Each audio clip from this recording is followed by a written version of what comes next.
Замбусын пастор Мүүдиа Ливали 11 болон өргөлүүдийн талаар Бурхны хэрхэн заавар өгсөн тухай номлолыг анхааралтай сонсож байсан нэгэн эмэгтэйн тухай ярьж байв. Пасторын номлол түүний зүрх сэтгэлийн гүнд ямар нэгэн зүйлийг догтлуулав. Тэрээр олон жилийн турш 11-ээж буцааж өгөөгүй, өргөлж өргөөгүй гэдгээ ойлгожээ. Гэсэн хэдий ч түүний багахан цалингаас үлдсэн мөнгөөр амьдрах боломжгүй мэт байв. Тэрхүү эмэгтэй өөрийгөө Бурхан миний нөхцөл байдлыг ойлгоно гэж тайвшруулв.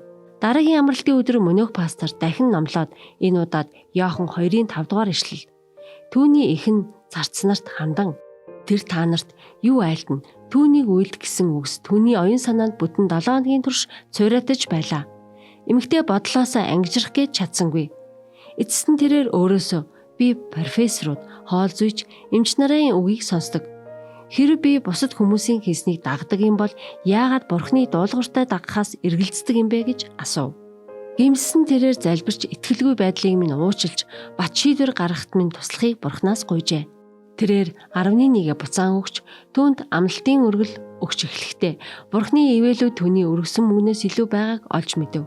Тэр эмэгтэй ганц зүйлд л харамсаж байв. Юунд гэж үү?